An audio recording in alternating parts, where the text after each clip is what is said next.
The Good Place has one of the best casts on television, and I'm here with a real fan favorite, Darcy Carden, who plays Janet. I'm Kevin Jacobsen, writer at Gold Derby. And first off, Darcy, you had quite an episode in season 3, an episode called Janet's, where you play every single one of Eleanor, Chidi, Tahani, and Jason, as well as yourself. Right. So I have to ask, when you first heard this is what you were going to be doing, what was going through your mind? It was like equal parts excited and honored, and one half was excited and honored and the other half was like terrified and sort of hoping that they decided not to do it. It felt like a big episode, a big, the writers were really excited about it and Mike Schur was really excited about it, so I felt like I had a lot to sort of deliver, a lot to like live up to. But it was it is a sort of an actor's dream to get to do something like that. And it was one of my favorite weeks of my life. It was such a fun thing that we got to do, and everybody really brought their A game, and everybody was over prepared. So we had such a good week. I think of it as like very dreamily, like, oh, that week that we shot that thing. Yeah, I mean, what did you actually do to prepare for all these different performances? And also, how much time did they give you? They gave me a little bit more time than they would have with a normal episode. So usually we get the script. I don't know. Actually, I don't. Well, I'm trying to think back. I feel like I got the script with a couple weeks to prepare instead of maybe a week to prepare.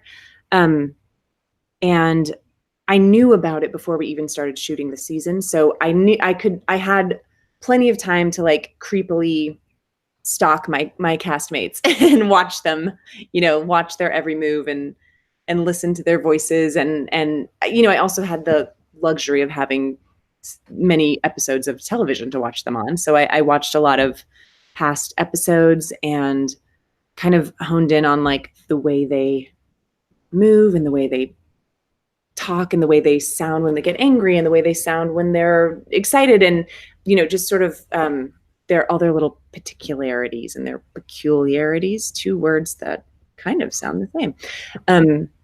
I just got a little bit obsessed with it and really felt like I had to totally dive in and get it right. I was like really wanting to get it right. But the problem was like getting it right was even confusing because we didn't want to do exact impressions, like the way, I don't know, like a Daryl Hammond or a Bill Hader or somebody would like nail we didn't want to do like an SNL impression. We wanted to do like a sort of the essence or like the vibe of the character. So it was kind of a fine line between finding that impression and making sure that the audience knew who I was playing, Yeah. Oh, it was a confusing one. But again, the team around me of people, from the writers to our director, Morgan Sackett, also the costumes really helped. Putting on the individual costumes really helped. So we just had, everybody knew we had this weird challenge, this weird task, and everybody really like delivered. It was cool. Oh yeah, super cool. Was there one performance in particular that you got most tripped up on? I would say, do you hear my dog in the background? A little bit, yeah. I would say Will, who plays Chidi, was hard. I think it was because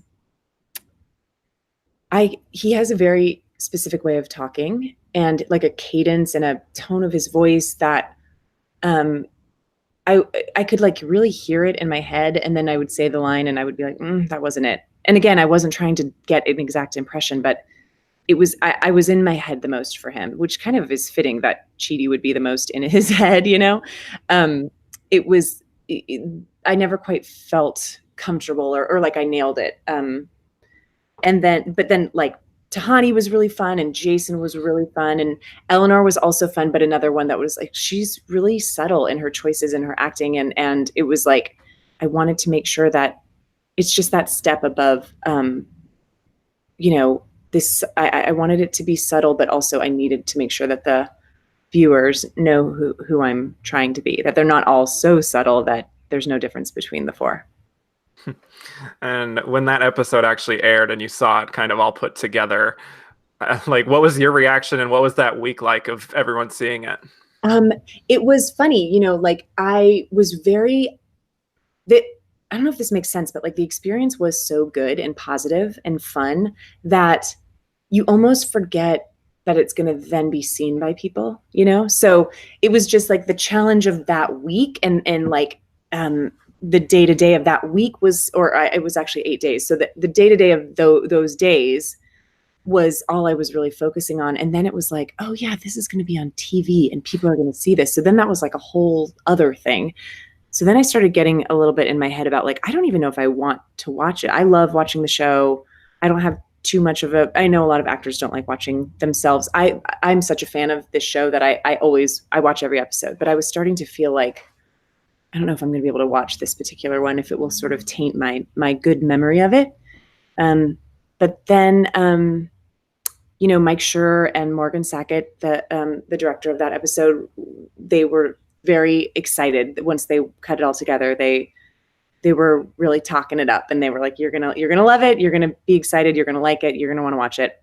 So I watched it with my husband, and I sort of watched it like this, and it was it's hard to watch yourself play 5. Was it 6 even? Let me just think. Janet, the 4, and neutral Janet. So like 6. Oh, yeah. A lot, that's a lot of my big old face on that screen. So it was not easy to watch, but I recognized that it was like done well. Like they did a good job. The editing was incredible. The CGI was incredible. There was never a moment where it was like, I was very impressed, even just the way it looked.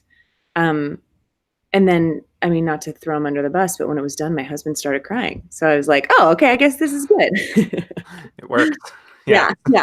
That's all I needed. I was like, not sure until I looked at him, and he was very moved by it and happy. And so I thought, okay, I don't know if this will ever be something that I can fully grasp because it's just me so much. But if he likes it and if people seem to like it, then that's kind of all I can. Yeah, the people around you, right? Yeah. Mm-hmm. And the cast was so lovely and wonderful. They were it was like, I didn't want them to be on set because I knew I would get in my head if I was trying to do Manny or do Jason while Manny was standing there watching me or whatever. So I was a little bit like, I love you guys, but don't come to set. I love you, but stay far, far away. So it was all new to them, and they were really lovely and had some, nice things to say. They're nice. Everybody's nice. Everybody's nice. Well, beyond the Janet's episode, you also had some good stuff earlier in the season where Janet kind of is exploring being on Earth without the ability to summon any of her powers. So right. What was it like just exploring Janet without those kind of supernatural abilities? Yeah, it was fun. I mean, it was like the first time we had sort of explored frustrated Janet, like really, really frustrated Janet. And there's always such a fine line with this character between showing emotion and not showing emotion and reacting to things. And, it's like, I constantly sort of struggle with that. And this was like, okay, well, we haven't seen her on Earth before. We haven't seen her without powers before. So keeping in mind who she is and what we know of her from the past few seasons, like this is kind of the sky's the limit as far as this is a new territory for her. So, and all those scenes were pretty much with Ted, who's like the world's best scene partner. So it's always just playtime with him and so fun. I loved those. I mean, it's scary in a way. Wait, I'm going to like, are we good? Yeah, I'm getting a little closer. It's scary in a way to, I've never played a character for this long before, for this many years or whatever. I've never lived with a character this long. So you can sort of get in your head a little bit about like when a character evolves or changes that the audience won't like it, or, it's like you can really get in your head about like, well, they like this, but will they like this or whatever. And you kind of have to just let that go and trust the writing and trust if Mike Schur's at the helm of anything, you're probably in pretty good hands. So I was into this new, evolved Janet. Yeah. You know Um, what's funny is as I'm looking at you, I was like, wow, my curtains look so blue. yeah, No, I'm not even drinking anything this morning. that's funny. Well, you also got to explore Janet's relationship with Jason towards the end of the season after Jason learns that he and Janet were married in the good place before his memory was wiped. And we see that they still have these lingering feelings for each other. So, I mean, what do you think it is that draws these two together? There is some sort of, for me, it's always like this sort of like innocent teenager love. Like they both sort of, you know, Jason's a sweet dummy and isn't like super mature, and he has sort of like a, you know, stunted he's not the brightest bulb, as they say. And then Janet is like, she fell in love with him at this moment where she was like sort of rebooting and relearning the world. So I just feel like they connected at this moment. I mean, it's Janet's first love and perhaps Jason's first love as well, where they're just sort of connected in this like very innocent moment where they were like, "You're nice to me. I like you." Um, there's something very sweet and like sort of teenage lovey about it that I've always really connected to. And you know, it's funny. Janet's the smartest being in the universe, right? And the idea that like she's with a dumb guy, I've thought about this, and Mike and I have talked about this before. It's so funny because whether she's with a dummy or a dumb person or a smart person, it like doesn't matter because she's so far beyond them that it's all the same to her, you know? It's not about like what he knows or doesn't know. It's about like how she feels or how he makes her feel. I feel. What does she do? Feel? I don't know. But I love Manny as an actor, and I love when we get to do scenes together. So anytime the writers give us little two-person scenes, we always get really excited. Yeah, they're very sweet. Yeah. So Janet has this really beautiful monologue at the end of season 3, the finale, where she talks about the pandemonium of the universe and how finding love in the midst of a world that doesn't make sense a lot of the time can be so euphoric. And it's Right. this really beautiful little life lesson right there. So I'm wondering, like, if playing Janet and being on a show that deals with like existential matters has actually changed how you look at things and how you view the world. You know, I think it has changed all of us, being the whole cast being on this show, um, and sort of opening our mind to. I mean, the ideas that Mike and the writers present are like so beyond my little brain, but it is all seeping in. And you know, they read the books. We don't read the books. Kristen reads some of the books. Will read some of the books. I don't read the books. But it's so, you know, to like learn the idea of like becoming a better person. And I loved that speech that in that finale last season that Jen Statsky and Megan Amram wrote. It was so moving and really resonated with, you know, I'll put it this way. Kristen and I couldn't get through that scene. We had to cut so many times because we were crying so much. It's like, we cried in the read through of it. We had to like stop the read through and get our brains together. I'm sure that like if the editor wanted to really embarrass us, he could cut together like a bunch of takes of us having to stop and ask for tissue in that scene because we were really wailing.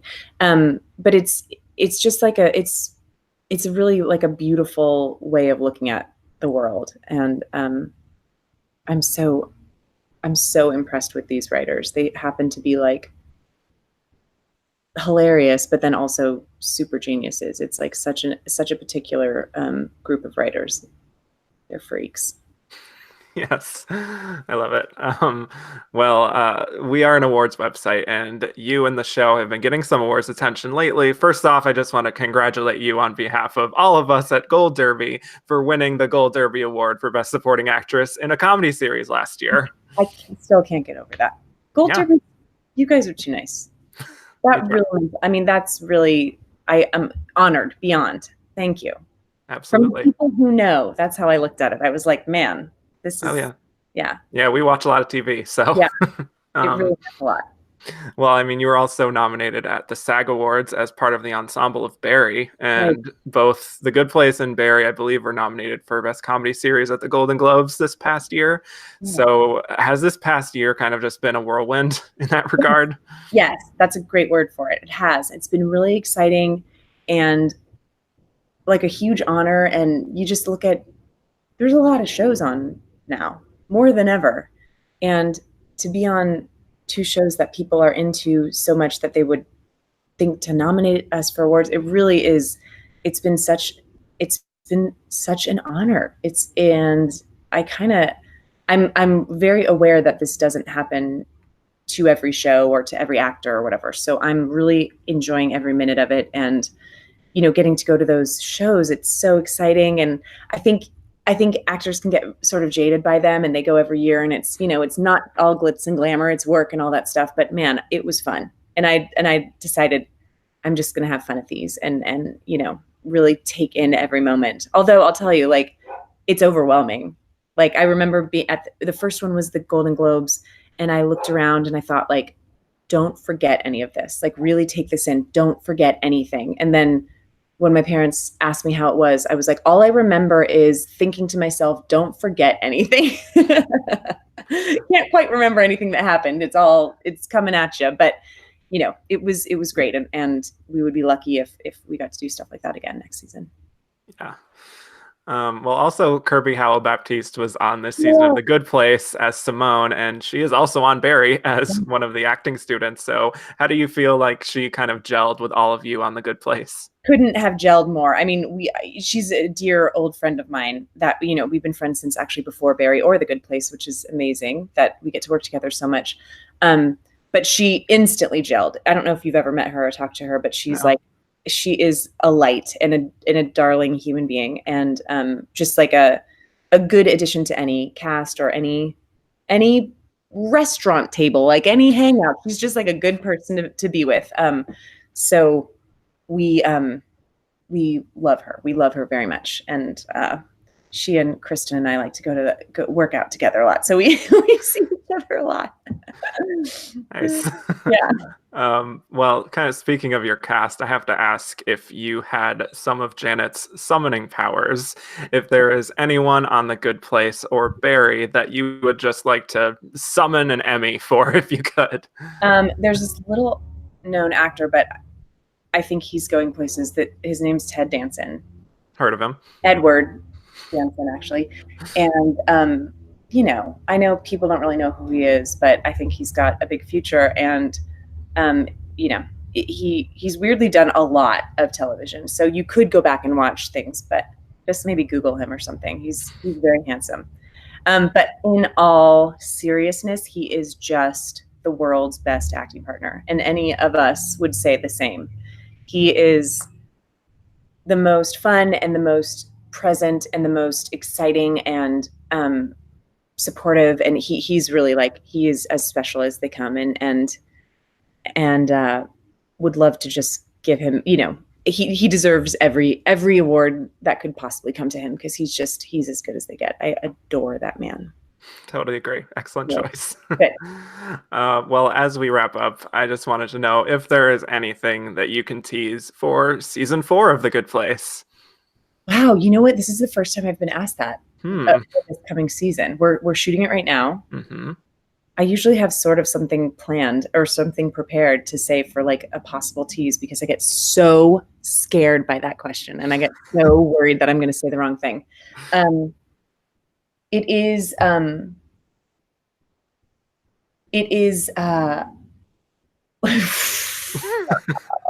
tread lightly. Yes, truly. It is it's an adventure-y season. It is a beautiful season. There are things we have not seen yet, I guess. Is that a tease? Like that, things, a lot of things we have not seen yet in past seasons we'll be seeing. I'll come up with a better thing next time. But it's great. We're already off to like such a good start, and Mike and the writers took us through the beginning to end of the season, and it was just lovely. They never cease to amaze me. And I don't know how those, like I said, they're freaks. Those writers are freaks. Their brains are freaky.